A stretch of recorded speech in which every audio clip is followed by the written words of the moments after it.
sad, angry. Randy has lived across the street from the DeLucia family for 10 years and was, she says, a close friend.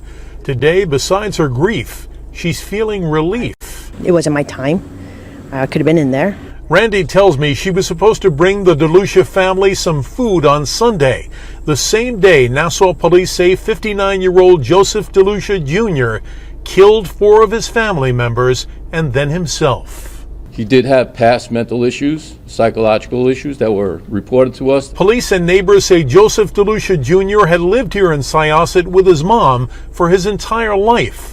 But when Teresa DeLucia died last week, her family decided to sell that home. The perception of Joseph Jr. was that he was being cut out of the will and was going to be displaced without a place to go. Randy says the DeLucia family had no intention of abandoning Joseph. But as late as Friday, Randy says she heard Joseph DeLucia talking of suicide. He was a disturbed man, with a mental illness, that only knew this house since birth. Change for him was very difficult. Those emotions, police say, led DeLucia to take this shotgun and fire 13 shots. He killed his brother Frank, sisters Joanne Kearns and Tina Hammond, and his niece Victoria Hammond, before turning the gun on himself. We're asking our communities to not sit back. Today, Nassau's police commissioner said this tragedy could have been avoided if someone had simply alerted police beforehand. But Randy says no one, not even Joseph DeLucia's siblings, thought him capable of this. I never thought that he would do that to his family. Such a beautiful family he had, really. What's up, everybody? How's everybody doing today? Hope your day's going pretty good. My day's going pretty good. Got a story for y'all today coming out of New York, located in Syosset. And shout out to everybody in Syosset, New York. Let's get into the story. This here is 59-year-old Joseph DeLucia Jr. He took the life of his 3 siblings and also his niece, and he took his own life also. And I want to send my condolences out to the family because this here is truly tragic. As you seen in that video, there was a neighbor that was going to take some food over there. And it's good that she didn't take any food over there because she could have been shot by that man also. So that's good that she didn't take anything over there. And this here is truly tragic for that community. Now, he was believed to be displaced from the home that he shared with his mother. And his mother died this month. And he was also cut from the will. That's what the police said, or the affidavit said. Let's get into more of the story. A Syosset County, New York man killed his 3 siblings and his niece on Sunday before turning the gun on himself on the front lawn where he shared with his recently deceased mother, police said. That there is truly sad. This man killed his 3 siblings and also his niece because he was cut out of a will. Now, there are many families around this world. Now, if you want to see a family act the fool, put some money on the books. Put some money, let some money be involved with it. I promise you there will be some problems going on. Cut somebody out their will and you will see somebody act a straight up donkey. It happens every single day. I have seen something like that before. When it came down to some money, all the brother and the sisters turn their back on each other. They're not speaking to each other.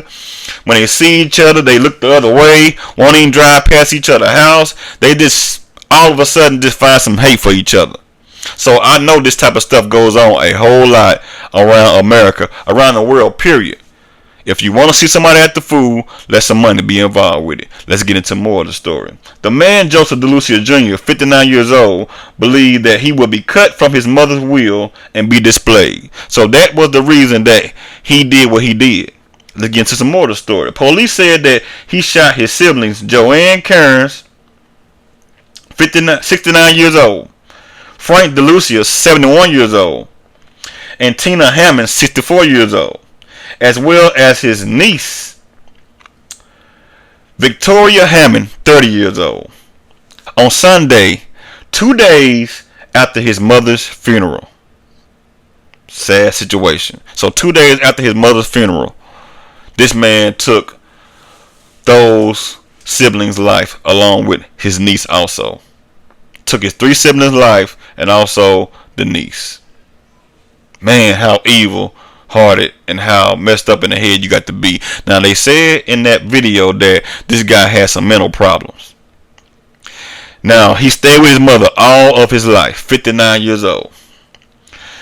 And I'm saying to myself, he wasn't too crazy because he knew he wanted to be in that will.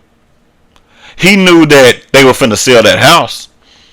And he went and made the decision to go take their lives after he found out they was going to sell that house. And the messed up part about this is the family was not even attempting to try to kick him out. They could have been trying to take the money and buy himself a house probably with some of that money, or put him in an apartment or somewhere so he can have somewhere to stay. I guarantee the siblings wasn't going to leave him just sitting out by himself with nowhere to go. But ain't no telling. This guy probably was abusing his mother, talking bad to her. They know something that the news don't know and what we don't know. This is a sad situation. Now, his mother was 95 years old. She made it all the way to 95 years old. A long life.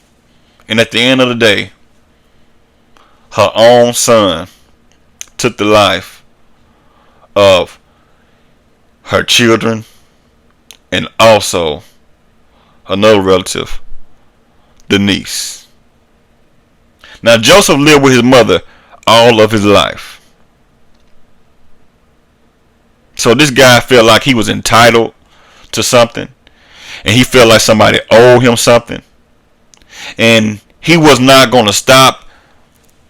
He didn't care what nobody thought. He was selfish. And yes, I'm talking about somebody that has mental problems.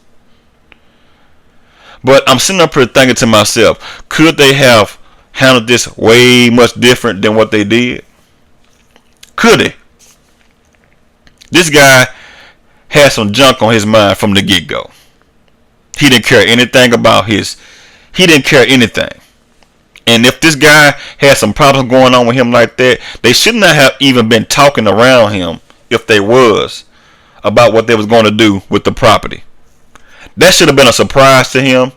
They should have already had an apartment or something ready for him if they knew this guy was delusional and there was something wrong with this dude. Why would you do that? So this guy took a 12-gauge shotgun. Let's get into that. So the family was together at the home of the deceased mother to meet with a realtor to discuss selling the property. So that's why they was at that home. You know, a lot of families, they don't want to keep no memories around of a home, cars, clothes, all type of things. They don't want to keep that stuff around because they get them bad memories. Not bad memories of like being abused or something like that, but it brings them in a depression stage to the point that they don't even want to deal with it. So they sell the property, they sell the possessions of their loved one, and they will rather move on with their life instead of sit around here and feel bad. And the other siblings didn't even stay with the mother. They stayed elsewhere. So it would have been better for them anyway to just go ahead and sell the house instead of trying to rent it out. They already got a brother that been staying with the mother for all of his life. And they said he had mental problems, so they know this guy probably didn't even want to do nothing with himself. And he just freeloading off his mother. But better yet, there is something wrong with this guy. Something, a mental health, something is seriously going on with this dude. Let's get into more of the story. So that day, Joseph was upset that he will be displayed with nowhere to go. So he loaded his Mossberg shotgun, 12-gauge shotgun that is, and then he approached them in the rear of the house from the kitchen. So there were 12 shots shot.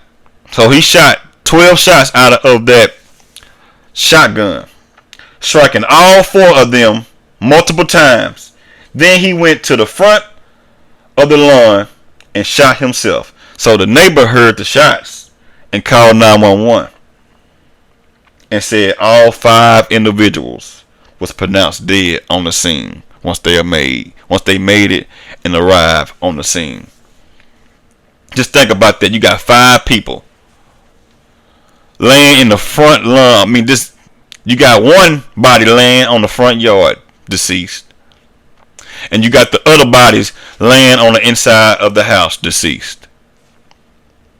Didn't even know that was going to be their last day living. Selfish. Very selfish. And they said something was wrong with this dude. I feel no type of sorrow for that at all, because this guy had enough sense to go get a 12-gauge shotgun, load it up, shoot out 12 shots, even taking his own life because he felt entitled. He felt like somebody owed him something.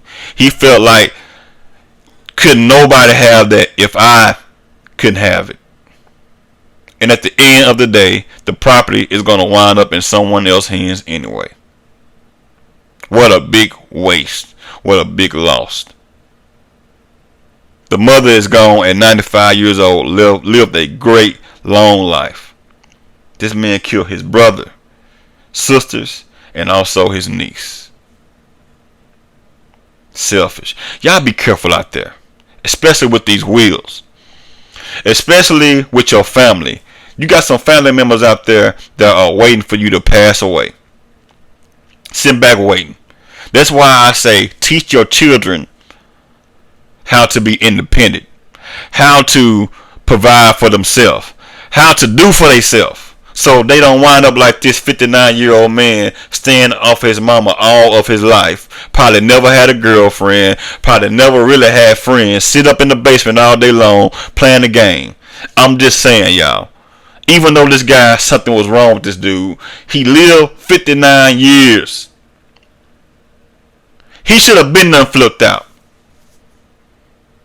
But this guy flipped out because he felt like they were going to put him out of that house and he wasn't going to have nowhere to go at all. This type of stuff happens every single day, all around the world. You might have a family member feel like they are entitled for something. And we got a lot of crazy people walking around in our families, walking around in these streets. That's why if somebody was to blow the horn at you, don't blow the horn back at them. Just go on about your business. People get shot and killed in road rage incidents each and every day. People shoot and kill people behind the counter for getting their orders wrong. People shoot and kill people for the most dumbest things out here every single day. And we got a lot of mental ill people walking around each and every day with guns that shouldn't even have them. I don't understand how in the world this guy even had a 12-gauge shotgun in his possession, and there was something mentally ill wrong with this dude. Who gun was that? Did it belong to the mother? Did it belong to him? But I believe it belongs to him because he knew exactly how to load this gun up and go do what he did. This dude knew exactly what he was doing. So all that mental ill stuff is out the door. Every time somebody do something crazy like this, they want to bring mental illness into the picture, which I believe this guy was mentally ill. But he had enough sense to load up a shotgun.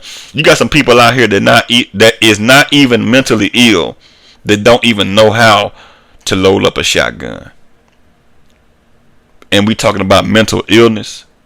No, we talking about a person that is 59 years old, overgrown, staying with his mama all of his life, feel like he's entitled for something, and he's upset because he may not have a place to stay.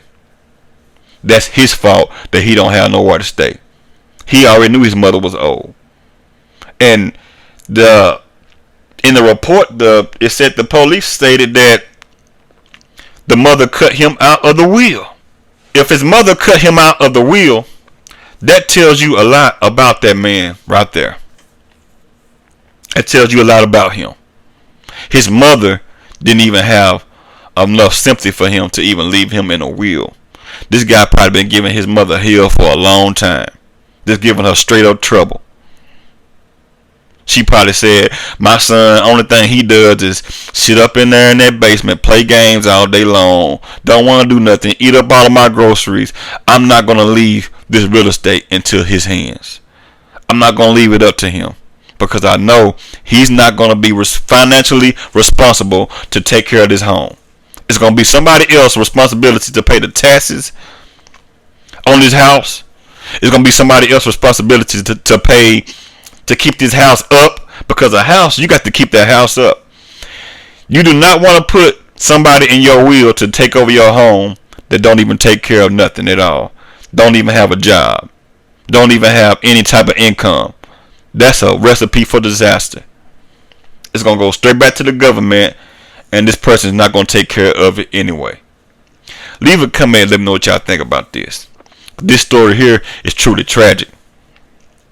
It could have been avoided. I believe it could have been avoided. But when you got self-entitled family members like this guy here, 59 years old, that does not care about anybody but themselves, spoiled little brat, and we want to bring mental illness into the equation.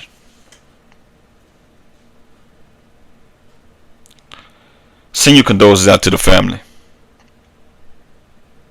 Send your condolences out to the family. Leave a comment and let me know what y'all think about this. This is sad. Be careful of your family members, because sometimes the enemy, your enemy is not outside. Sometimes your enemy is right there on the inside of your home the whole time. Sometimes your enemy is blood. And when I say blood, I'm talking about your kinfolk. Sometimes your enemy is right there in your family. It's not across town, that dude or that woman that don't like you for no apparent reason because you got better hair than them. Sometimes be right there in your family hating on you. Don't even care. Y'all have a good one, and y'all have a blessed one. And until I see y'all on the next video, holla at you.